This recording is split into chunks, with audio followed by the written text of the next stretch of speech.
Iniciando o calendário público aqui no plenário do Poder Legislativo, a vereadora Chiara Ranieri presidiu uma das reuniões, mas já no novo mandato, que discute desde 2020 os preparativos e agora na etapa já de abertura, do plano de abertura em relação tanto da rede municipal de ensino quanto do setor privado, estadual e municipal, ouvindo todas as frentes como já vinha acontecendo nos outros encontros.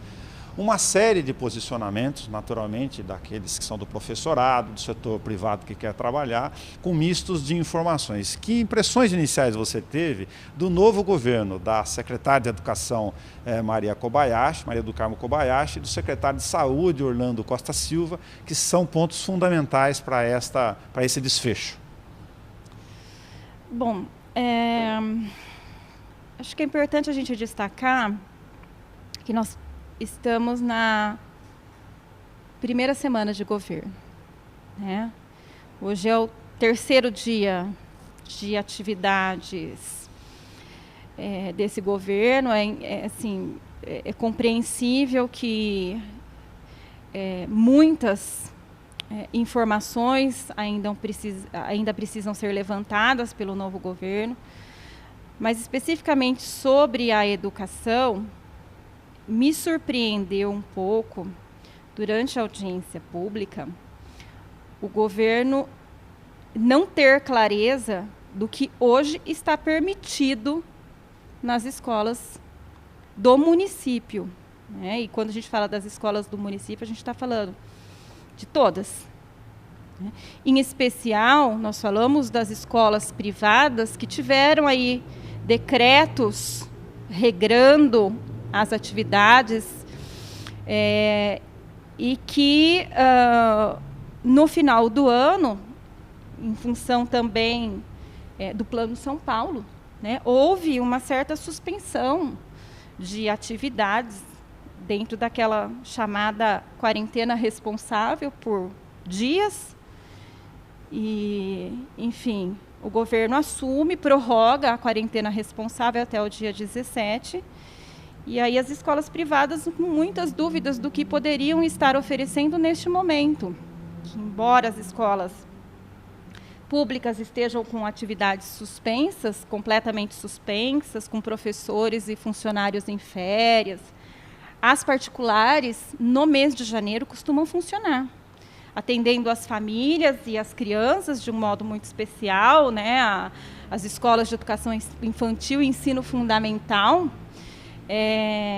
com atividades de acolhimento, de recreação. Isso é muito comum acontecer para atender uma necessidade das próprias famílias, né, que não param de trabalhar pelo número de dias que as crianças param de estudar, né? É importante a gente destacar que na escola particular, os professores têm 30 dias de férias e 30 dias de recesso obrigatório. São 2 meses sem atividades, né? E mesmo nesse período, as escolas costumam oferecer cursos com professores que não são da própria equipe ou com professores que são da própria equipe, né, e que têm aí a disposição para estar assumindo atividades recreativas nesse período, né?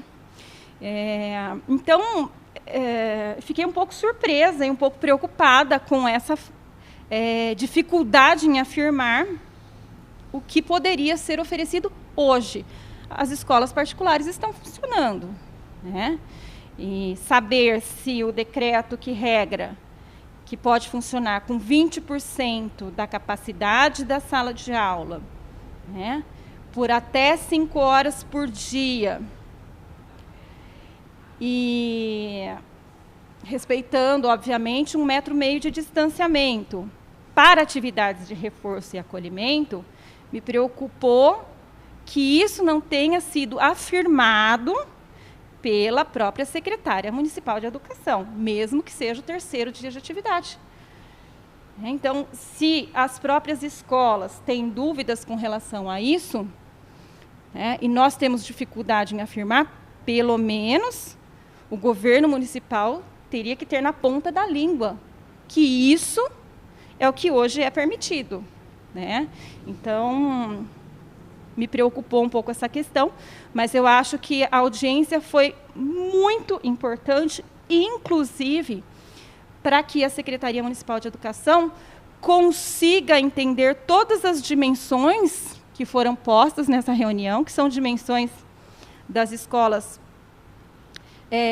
públicas, né, e foram colocadas, muito bem colocadas, por todos que integram a escola pública, as entidades, os sindicatos, tanto das escolas municipais quanto das escolas estaduais, e também das escolas particulares. Isso é muito importante que a gente tenha essa apresentação, né? Uma reunião bastante extensa, nós tivemos 4 horas de reunião, muitas ponderações e muitos questionamentos que sequer foram respondidos na própria reunião, porque nós precisaríamos de muito mais tempo para isso. Mas entendo que foi muito importante que ela tenha acontecido já agora no início, para que também os trabalhos da própria Secretaria Municipal de Educação, da Secretaria Municipal de Saúde, possam ser direcionados, com um ingrediente a mais, porque a fala do Conselho Tutelar, aqui, que é um conselho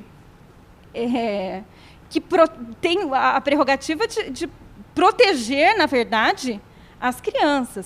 Então, a última fala da reunião talvez tenha sido a mais importante, porque quando a gente fala da dimensão educacional, né, essa função da escola, que é a função básica, a gente fala que sim, ela de alguma forma ela está oferecendo a educação, né? Nós não vamos aqui qualificar o ensino que está sendo oferecido de nenhuma das redes, mas ela de alguma forma tem sido oferecido. Se isso significa garantia de direitos às crianças, é um outro questionamento. Eu acho que o Ministério Público já foi acionado nesse sentido, né? Só que existe uma outra dimensão, que é a dimensão social da escola, que no nosso município não é diferente de nenhum dos outros municípios do nosso país. Que nós temos crianças que vão à escola para aprender, sim, mas vão à escola para fazer uma refeição, para ter um cuidado, né? E essa dimensão nós não podemos desconsiderar em momento algum. Então, constituir uma comissão com educação, saúde e assistência social, eu entendo que seja um importante encaminhamento nesse momento. Neste caso, apesar do período curto, para ser muito prático em relação ao calendário, porque os setores já estão enfrentando o problema há vários meses, o governo que é novo do ponto de vista administrativo, como a gente bem sabe, fizemos a reunião pública aqui no 3º dia, como se observou, a fase de transição teria que ter sido fundamental, porque os técnicos continuam lá sendo os mesmos. Ainda que o governo não tivesse, como fez aqui na reunião pública de hoje, respostas objetivas para os vários questionamentos, aquelas questões que foram levantadas, várias delas, não deveriam ter sido respondidas, porque os técnicos estavam presentes e são aqueles que participam desse sistema. Eu acho que a própria secretária tem sido acionada, né, para que tivesse aí esses apontamentos, né, sendo levantados dentro da secretaria, até porque vinha já acompanhando algumas discussões, porque foi assim que a secretária colocou, que já vinha acompanhando as discussões.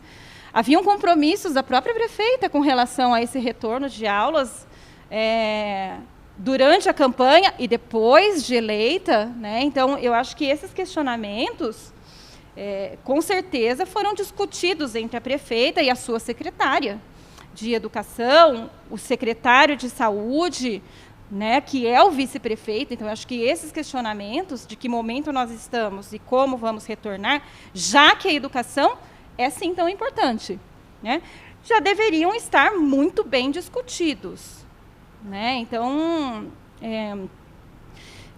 se não estavam, é importante que façam isso urgentemente, que tenham clareza e posicionem, né, todos aqueles que têm relação direta com a educação. Sejam as crianças e as suas famílias, sejam os profissionais que estão dentro das escolas, sejam os mantenedores das escolas particulares, sejam os sindicatos, né, sejam todos aqueles que, de alguma forma, têm alguma ligação.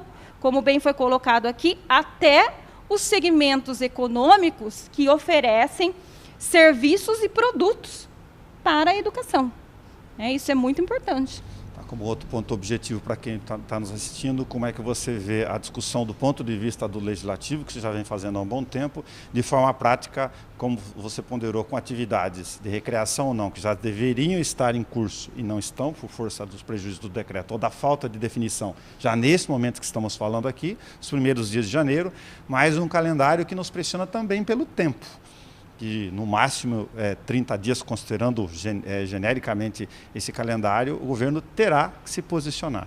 Terá que se posicionar. E eu acho que essa posição, ela de alguma forma, ela vem agora com muita pressão, porque me parece que a forma como foi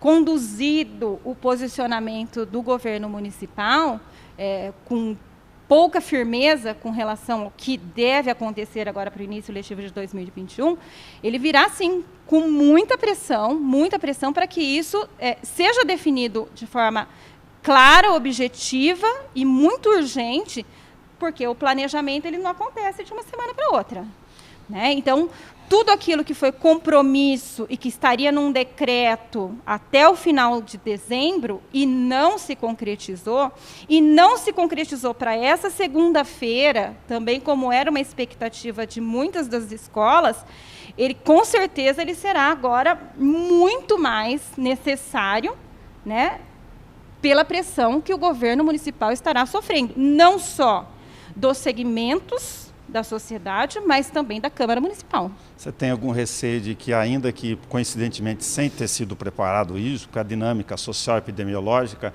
de que eventualmente exatamente na segunda quinzena de janeiro agora, quando o governo terá que dar essa resposta que a gente está falando, eventualmente os números de boletins aumentem e aí o governo acabe eventualmente tendo dificuldade de assumir a postura pedagógica, social, econômica, nessas outras dimensões que você está falando? Eu acho que em pandemia tudo é possível. O que não é possível é nós estarmos hoje sem uma clareza, né? Então, nós precisamos ter uma clareza do momento atual. Se esse momento, daqui a 20 dias, ele sofrerá alguma alteração, nós sabemos, e como bem foi colocado aqui, que é o Plano São Paulo que vai direcionar. Mas no município a gente precisa ter clareza, hoje em que faixa nós estamos e hoje o que é permitido, não só na educação, mas em todas as atividades econômicas, né, da nossa cidade. Tá, um encaminhamento final, um acompanhamento mais específico, já que a vereadora está nesse tema há tanto tempo, até por causa da relevância dele, pensando nesse calendário aí ainda antes das atividades no fim do recesso? Não entendi a pergunta, se você Nelson. pretende encaminhar isso de forma natural como parlamentar, porque já vinha fazendo em relação aos calendários, ou se é o caso de, dependendo do retorno efetivo, prático, como gestão da Secretaria Municipal de Educação e da Saúde, ou da decisão da prefeita, de convocar uma outra reunião ou fazer outro paralelo? Não, com certeza. Eu acho que uma reunião ampla como essa, como nós já havíamos feito uma reunião pública, uma audiência pública com todos esses segmentos representativos, talvez não. Eu acho que nós vamos seguir num formato mais segmentado, como também fizemos, né? Então, tratarmos com a educação infantil, tratarmos com o ensino fundamental, com o ensino médio, com o ensino superior, de forma mais segmentada, né, para que a gente tenha respostas mais objetivas, porque, embora a gente entenda que a educação a gente precisa tratar como um todo, né, os regramentos foram sendo colocados de forma segmentada. As escolas têm características muito diferentes umas das outras, e também os serviços que são oferecidos, por exemplo, numa escola de educação infantil, são diferentes das escolas de ensino fundamental e assim por diante. Então, acho que é importante que a gente tenha mais objetividade né, em termos de reunião, né, de propostas de encaminhamentos, de soluções. Então, nós vamos conduzir de maneira mais segmentada. Muito obrigado, vereadora Chiara Ranieri. Para você que nos acompanha pela rádio ou pela TV Câmara, são 4 horas praticamente de reunião pública com todas as representações e manifestações aqui no plenário. E este conteúdo você tem na íntegra na página da TV Câmara no YouTube.